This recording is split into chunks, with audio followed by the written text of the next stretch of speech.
वळूया महत्त्वाच्या बातमीकडे। बातमी मुंढवाचीच आहे। मुंढवा जमीन घोटाळा प्रकरण आणि या प्रकरणी आज चौकशी होतीये। महसूल विभागातील अधिकाऱ्यांची ही चौकशी होणार आहे। पुणे आर्थिक गुन्हे शाखा आज चौकशी करेल। या सगळ्याविषयी अधिक माहिती घेण्याकरता थेट जाऊया आपले प्रतिनिधी चंद्रशेखर भांगे यांच्याकडे। चंद्रशेखर, काय अपडेट?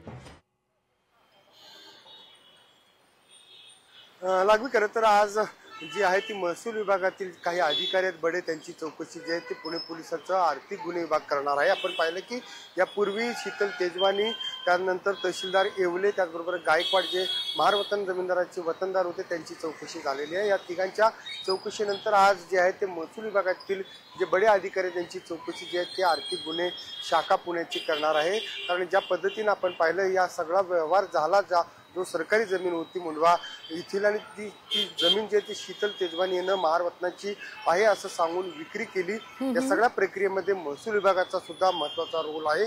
ज्या अधिकाऱ्यांनी या सगळ्या प्रकरणाची कागदपत्रे बनवली, त्याचबरोबर या सगळ्यामध्ये ज्यांचा सहभाग आहे त्यांची चौकशी केली जाणार आहे। कारण शीतल तेजवानी जी आहे ती पुणे पोलिसांना सहकार्य करत नाही, व्यवस्थित कागदपत्र जी आहे तिच्याकडे जे सादर करत नाही असा पोलिसांचा आरोप आहे। खरं तर शीतल तेजवानी हिच्याकडे जे कागदपत्र आहेत त्या सगळ्या कागदपत्राचा शोध जो आहे तो पुणे पोलीस सुद्धा दुसऱ्या बाजूने घेत आहेत। परंतु आजच्या दिवशी मात्र महसूल विभागातील जिल्हाधिकारी कार्यालयातील काही वरिष्ठ अधिकारी आहेत, त्यांचा हा जो थेट संबंध या सगळ्या व्यवहाराशी आहे, त्यांची आज पुणे पोलीस चौकशी करणार आहेत। निश्चित चंद्रशेखर, तुर्तास धन्यवाद तुम्ही दिलेल्या एकूणच या सविस्तर माहिती करता। लोकशाही मराठी ऐका, पहा, जागरूक रहा।